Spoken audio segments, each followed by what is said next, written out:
안녕하세요, 다마입니다. 오늘 제가 준비한 것은요, 영화를 준비해 봤는데요. 새벽의 모든이라는 일본 영화입니다. 이 영화도 일상적인 이야기를 담은 인간적인 것들을 굉장히 많이 담고 있는 드라마 장르의 영화이고요. 이 영화는 일반적인 우리가 생각하는 어떤 극적인 장면들을 하나도 전혀 절대 담고 있지 않습니다. 제가 왜 이걸 담고 있지 않냐고 먼저 말했냐면요. 이 주인공들이 굉장히 특별해요.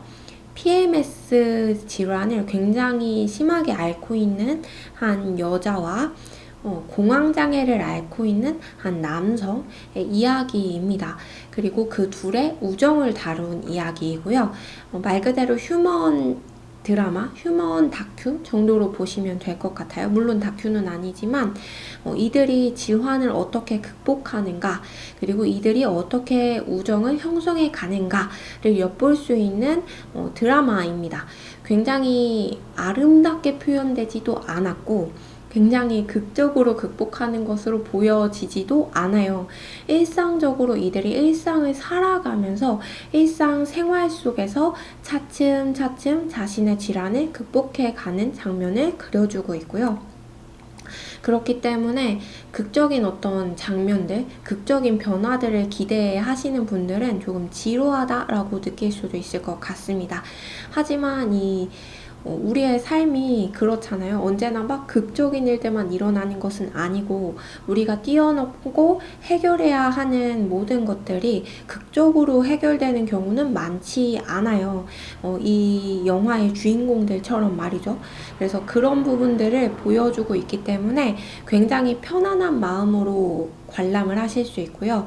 그리고 공황 장애를 가지고 있는 사람이 어떻게 일상을 잘 극복하고 해나가는지, 그리고 PMS 질환을 가진 사람이 어떻게 그 질환을 이겨내기 위해 노력하는지, 이런 부분들을 볼 수 있습니다.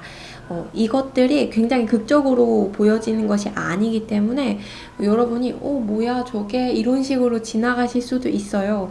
근데 그렇기 때문에 더 가치 있는 영화가 아니었나 라는 생각이 듭니다. 왜냐면 우리가 실제로 그 질환들을 가지고 있는 사람들의 생활을 전부 알고 있지는 않잖아요.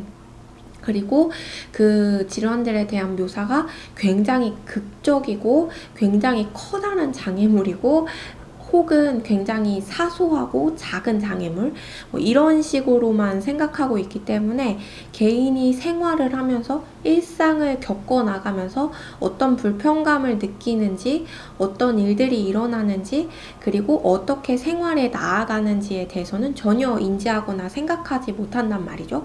근데 그런 부분들을 굉장히 잘 표현하고 잘 보여주고 있습니다. 그래서 굉장히 감동적이고요.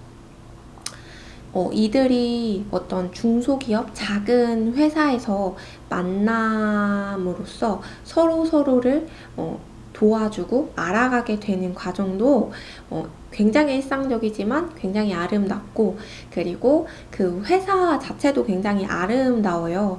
그 작은 중소기업의 정말 가족과 같은 그런 모습의 회사이지만, 그렇지만 그렇기 때문에 그들이 좀 더 보살핌을 받을 수 있는 그런 공간이 되어지거든요. 그래서 그 부분을 보면서 조금 약간의 감동을 받으실 수도 있고요. 그리고 가장 감동적이었던 것은 그 두 사람이 이제 한 줄로 정리를 하자면 진행하게 되는 프로젝트를 진행하면서 이제 나오게 되는 문장들이 있는데요. 그 문장이 가장 감동적인 문장인데, 한 줄로 정의를 내리자면 굉장히 고리타분하다 느끼실 수 있는데요. 영화를 보면은 좀 마음에 와닿으실 수 있을 것 같아요. 제가 말하기 때문에 고리타분하다라고 느끼실 수는 있을 것 같지만 영화를 보시면 그렇지 않을 겁니다.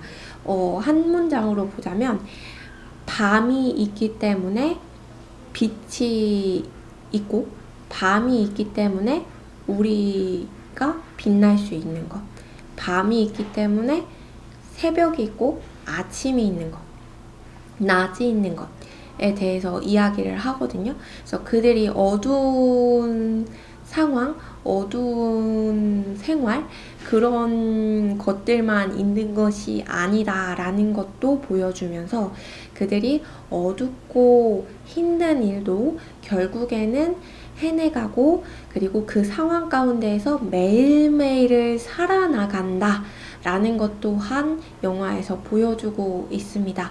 그래서 개인적으로는 동일한 질환을 가지고 계신 분들이 보신다면 감동을 좀 받으실 수 있을 것 같고요.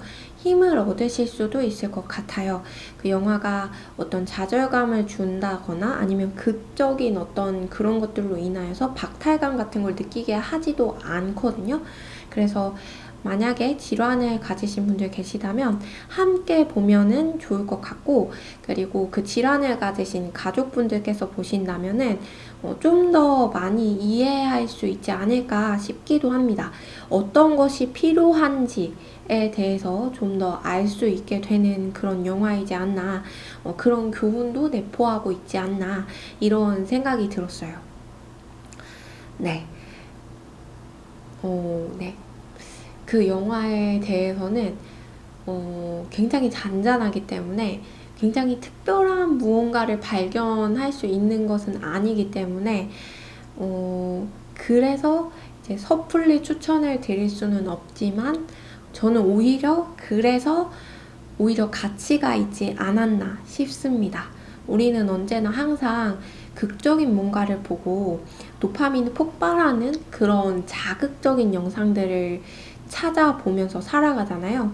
그런데 그런 일상적인 것들을 보면서 우리의 일상을 좀 더 생각해 볼 수 있고, 또한 우리 눈에 특별해 보일 수 있지만 전혀 특별하지 않은 생활을 살아가는 그들의 모습들을 볼 수 있는 그런 영화입니다. 그리고 두 사람의 우정이, 그리고 두 사람의 유대가 생성되면서 얼마나 많은 것들이 변하는지를 이제 영화 마지막에 되돌아 생각하게 되는데요. 그러다 보니까 무엇이 가장 중요한가? 무엇이 가장 필요한가에 대해서도 생각해 볼 수 있었어요. 우리가 생활을 하고 삶을 살아가면서 우리의 감정적인 위로와 감정적인 필요는 어떤 영상물, 책이 될 수도 있겠지만 결국엔 인간으로 채워지고 인간으로 치유될 수 있는 것이 아닌가. 그 인간이 완전하지 않을지라도, 비록 나의 그 상대방이, 내 주변의 모든 사람들이 완전하지 않고 결함이 있을지라도 그들이 나의 어떤 치유의 매개체가 되는 것이 아닌가라는 생각도 해볼 수 있는 영화였습니다. 네, 그럼 오늘은 여기까지 하도록 할게요. 감사합니다.